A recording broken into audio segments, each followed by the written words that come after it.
Topic लेकर आया हूँ, बहुत ही इंपॉर्टेंट टॉपिक है और उम्मीद करता हूँ ये आप लोगों को मदद करेगा ही करेगा, क्योंकि ये जो क्वेश्चन है मैंने लिया है जैकबोर्ड के सेट 1 से और ये बहुत ही इंपॉर्टेंट क्वेश्चन है। ये आपका 2-3 तरीके से मदद कर पाएगा, जैसे कि मैं पहले 2-3 वीडियो में बता चुका हूँ आपको कि इस तरह के जो अंतर स्पष्ट करे वाले क्वेश्चन है वो 2-3 तरीके से काम आते हैं। ठीक है, पहला तो ये होगा कि इसको जो क्वेश्चन पूछा गया अंतर स्पष्ट करे वो 4 मार्क्स का या 5 मार्क्स का होगा, तो उसमें ये वाला है।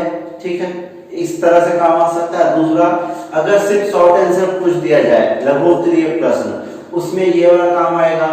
अगर पूछ दिया जाए फिल इन द ब्लैंक्स में, उसमें पूछा जा सकता है, यहाँ से कुछ एक टॉपिक ले लेगा, बीच वाला गायब कर देगा। जैसे कि यहाँ पूछ सकता है कि डैश ऊर्जा साधन वे हैं जिनका प्रयोग हाल के वर्षों में शुरू हुआ है, तो यहाँ क्या होगा, ऑप्शन दे देगा आपको, परंपरागत ऊर्जा साधन या गैर परंपरागत ऊर्जा साधन। तो यहाँ पर आपको लिखना होगा गैर परंपरागत, तो इसको किसी भी रूप में पूछा जा सकता है।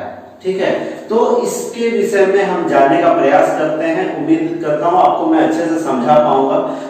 पूरे बढ़िया से समझने के लिए वीडियो को पूरा लास्ट तक देखिए, मैं आपको कोशिश करूंगा पूरे अच्छे ढंग से समझा दूं। ठीक है, और अगर पसंद आया लास्ट में तो लाइक बटन दबाना नहीं भूलिएगा। चलिए शुरुआत करते हैं। तो देखिए, पहला है, यहाँ पर पूछा गया है परंपरागत और गैर परंपरागत ऊर्जा साधन में क्या अंतर है। ठीक है, तो परंपरागत और गैर परंपरागत ऊर्जा साधन क्या है। तो परंपरागत नाम में क्या लिखा हुआ, परंपरागत। परंपरागत कहने का क्या अर्थ है, जो परंपरा से चले आ रहा है, परंपरागत। परंपरागत किसे कहते हैं, जो पुराने समय से चलता आ रहा है, परंपरा से चले आ रहा है। कहता नहीं, ये परंपरा से चले आ रहा है, हमारी परंपरा है, ये पहले से जो चले आ रहा होगा वो परंपरागत ऊर्जा साधन होगा। ऊर्जा साधन क्या है, ऊर्जा साधन अर्थात जो ऊर्जा देते हैं, ऊर्जा देते हैं यानी शक्ति देते हैं, या जिससे हम लोग कुछ उसका उस शक्ति का उपयोग करके कुछ उत्पादन करते हैं। जैसे हमें शक्ति देता है कौन, धूप देता है, या फिर पानी में मिलता है, किसी भी चीज से हम लोग को शक्ति मिलता है जिससे हम लोग कुछ बनाते हैं। जैसे खाना बनाने के लिए हम लोग गैस का उपयोग करते हैं। ठीक है, लाइट के लिए, बिजली के लिए हम लोग सोलर सेल का उपयोग कर रहे हैं आजकल। ठीक है, पुराने जमाने में बिजली से उत्पादन होता था, ताप से उत्पादन होता है। तो जिस रूप में भी हम ऊर्जा का उत्पादन करते हैं वो ऊर्जा साधन कहलाते हैं। ऊर्जा साधन भी पूछ सकता है, ऊर्जा संसाधन भी पूछ सकता है। तो जो भी पूछेगा यही लिखना है। ठीक है, तो यहाँ पे देखिए बताया गया है परंपरागत ऊर्जा साधन। परंपरागत ऊर्जा साधन क्या है, सबसे पहले बताएंगे। तो देखिए, परंपरागत ऊर्जा साधन वे हैं जो सदियों से ऊर्जा उत्पादन हेतु प्रयोग में लाए जा रहे हैं। ऊर्जा के उत्पादन के लिए जो सदियों से प्रयोग में लाया जा रहा है वो परंपरागत ऊर्जा साधन होगा। क्लियर है, जो परंपरा से चले आ रहा है। ठीक, गैर मतलब होता है नहीं, तो जो परंपरा से नहीं चल रहा है वो गैर परंपरागत साधन होगा। जैसे कि यहाँ देखिए बताया है, गैर परंपरागत ऊर्जा साधन वे हैं जिनका प्रयोग हाल के वर्षों में या आधुनिक समय में शुरू हुआ है। जो अभी के हाल के समय में शुरू हुआ है, जो परंपरा से नहीं चले आ रहा है, हमारे पूर्वज वो उपयोग नहीं करते थे, अभी नए तरीके से उसको उत्पादन किया जा रहा है। जैसे कि उदाहरण देख लेते हैं, ये भी स्पष्ट हो जाएगा। देखिए, ज्यादातर जब वो उदाहरण नीचे आ रहा सबसे लास्ट में रहता, मैं यहाँ पर बगल में लिख दिया हूँ ताकि समझने में आसानी हो। ठीक है, और आप ऐसे भी लिख सकते हैं, कोई इश्यू नहीं है।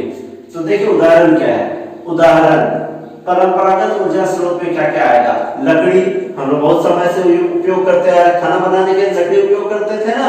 आपको पहले घर वाले बहुत अभी भी प्रयोग करते हैं लकड़ी का। ठीक है, लकड़ी हुआ, उपले, गोईठा जो बनाते हैं, गोईठा गाय के गोबर से या भैंस के गोबर से जो बनाया जाता है वो उपले होते हैं। ठीक है, कोयला, प्राकृतिक गैस, ठीक है, विद्युत, पेट्रोलियम, ये सब क्या है, परंपरागत समय से उपयोग करते आ रहे, पुराने समय से उपयोग करते आ रहे थे हम लोग। ठीक है, अब देखिए गैर परंपरागत में क्या क्या होगा। सौर ऊर्जा, जो सौर ऊर्जा देखे होंगे आजकल पूरा हर गांव में सोलर प्लेट लग रहा है, और सोलर प्लेट से हम लोग सौर ऊर्जा जमा करते हैं, उससे बिजली जमा करते हैं, टीवी चलाते हैं, खाना बनाते हैं, बहुत सा उपयोग होने लगा है आजकल सौर ऊर्जा से। तो ये नया तरीका है, तो नया है वो गैर परंपरागत होगा, जो पुराने समय से उपयोग हो रहा है वो परंपरागत होगा। फिर पवन ऊर्जा, पवन ऊर्जा आपको हर जगह तो नहीं देखने को मिलेगा, लेकिन जहां पर ज्यादा हवा वाला एरिया है, समुद्र का किनारा हुआ या गुजरात वाला इलाका हुआ, वहां जहां हवा का दबाव ज्यादा होता है उन सारे जगहों में पवन चक्की लगी होती है। पवन चक्की इस तरह का आपने देखा होगा, इस तरह का रहता है, यहाँ पर है इसमें चक्र, इस तरह का पंखा बना होगा, ठीक है, इस तरह का पंखा बना होगा, ये चक्र चलता है और जिसके कारण जनरेटर के कारण ऊर्जा उत्पन्न होता है। इसमें जनरेटर लगा रहता है जिससे बिजली उत्पन्न होता है। तो ये हो गया ज्वारीय ऊर्जा। ज्वारीय ऊर्जा कैसे कहेंगे, जो समुद्र में ज्वार उठता है, हाई टाइड लो टाइड आपने सुना होगा, जो पानी एक बार पूरा बाहर निकलता है फिर अंदर आता है, उसी का माध्यम का प्रयोग करते हुए बिजली उत्पन्न होता है, वो होता है ज्वारीय ऊर्जा। ठीक है, भूतापीय ऊर्जा, जो जमीन की गर्मी है, भूमि की जो गर्मी है उसकी मदद लेकर के भी बिजली उत्पन्न किया जा रहा है। ठीक है, वो भूतापीय ऊर्जा हो गया। बायोगैस, बायोगैस क्या है, जो हम लोग कचरा वगैरह फेंक देते हैं उसको जमा करके सड़ा करके उससे निकलने वाला गैस को प्रयोग करके बिजली उत्पादन हो रहा है, ऊर्जा उत्पादन हो रहा है, वो बायोगैस हो गया। तथा परमाणु ऊर्जा, परमाणु से भी ऊर्जा उत्पन्न किया जा रहा है। परमाणु ऊर्जा जो होता है जैसे कि नाभिकीय संलयन हो गया, नाभिकीय विखंडन के माध्यम से, तो ये सब भी आजकल का नया स्रोत है। परमाणु ऊर्जा में आप ये यूरेनियम से बनता है, आपने सुना होगा।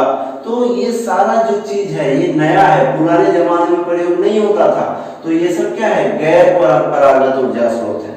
ठीक है, अगला देखिए, इन्हें एक बार उपयोग में लेने के बाद पुनः प्रयोग में नहीं लाया जा सकता। यहाँ पे देख लीजिए, जो एक बार जल के खत्म हो जाएगा दोबारा आएगा, वो सेम चीज नहीं आएगा, दूसरा नया ले आएंगे अलग बात है, लेकिन ये सेम चीज नहीं मिलेगी। एक लकड़ी को आप जला दीजिए, जला के खत्म हो जाएगा, दोबारा वो लकड़ी आएगा, वो खत्म, आपको दूसरा लकड़ी लाना होगा, वो लकड़ी नहीं मिलने वाला। ठीक है, तो ये हो गया। फिर उसके बाद यहाँ पे देखिए, तो गैर परंपरागत में ये ऐसे साधन है जिन्हें कम समय में ही पुनः नवीनीकृत कर सकते हैं, पुनः उत्पन्न कर सकते हैं। जैसे सौर ऊर्जा, सौर ऊर्जा क्या होता है, उसको आपको अपने हर दिन मिलता है, खत्म हो जाएगा लेकिन फिर सुबह मिल जाएगा आपको। ठीक है, उसके लिए कुछ करना नहीं पड़ेगा आपको, हाँ बस चार्ज में लगाना होगा फोन, जो आपका चार्ज है वो प्लेट है, धूप में रखना चाहिए। ठीक है, तो ये हो गया, ये अपने आप नवीनीकृत हो जाते हैं, नवीनीकृत संसाधन होते हैं ज्यादातर, ये सब कम समय लगता है इसको। ठीक है, अब यहाँ पर देखिए, ये बहुत महंगे होते हैं। ये सब क्या होते हैं, जितने परंपरागत स्रोत होते हैं ज्यादातर महंगे होते हैं, आपको बाजार से भी खरीदना पड़ता है, ये सब इसलिए महंगे होते हैं। और यहाँ पर जितने भी साधन है मोस्टली आप देख लीजिए सब सस्ता होता है, या सस्ता क्या फ्री ऑफ कॉस्ट होता है। जैसे कि सौर ऊर्जा, कोई पैसा देते हैं सौर ऊर्जा के लिए, नहीं देते हैं। एक बार खाए जो मशीन खरीदते हैं, प्लेट खरीदते हैं, उसी का एक बार पैसा लगता है, उसके बाद कोई पैसा नहीं लगता है, ये फ्री ऑफ कॉस्ट है। ठीक है, फिर आप देख लीजिए पवन ऊर्जा, ये भी, इसका भी कोई पैसा नहीं लगता है। ज्वारीय ऊर्जा, भूतापीय ऊर्जा, बायोगैस, ये सब को लगाने में जो खर्चा है वो है, उसके बाद कोई खर्चा नहीं। ठीक है, यहाँ पर देखिए अगला है, यहाँ इसका कोई मूल्य नहीं होता, यानी ये सब फ्री ऑफ कॉस्ट है। अब ये जो परंपरागत ऊर्जा साधन है इनके द्वारा प्रदूषण होता था। ठीक है, ये प्रदूषण भी जो बहुत सारे जो है वो प्रदूषण फैलाते हैं, जैसे कि आपका लकड़ी हुआ, उपला हुआ, कोयला हो गया, ये सब क्या प्रदूषण फैलाते हैं। ठीक है, लेकिन यहाँ पर कोई भी ऊर्जा ले लीजिए, कोई भी साधन ले लीजिए, ये धुआं या ये जो प्रदूषण नहीं फैलाते हैं, ये प्रदूषण रहित होते हैं, प्रदूषण बिल्कुल नहीं होता है। तो ये दोनों अंतर है इसमें, ये आप लिख सकते हैं। और भी चाहे तो बहुत सारे चीज हो सकते हैं, लेकिन यहाँ पे आपको कितना मार्क्स का पूछा गया है, ये 4 मार्क का पूछा गया है, 4 अंकों के लिए पूछा गया, तो इतना काफी है। इसमें से एक कम भी लिखेंगे तो भी काफी होगा। यहाँ पे 4 पॉइंट लिखिए काफी है। 5 नंबर का पूछेगा तो इतना पूरा लिखना होगा, ठीक है।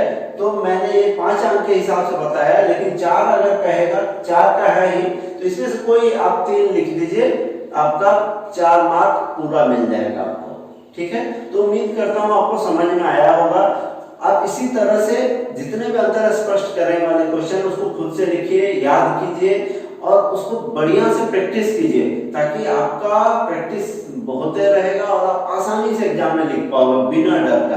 और बिना डर का लिखेंगे तो आपका नंबर गारंटी अच्छा आएगा।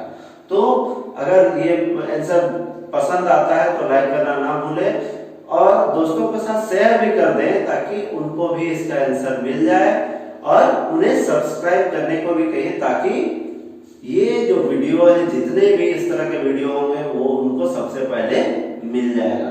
धन्यवाद।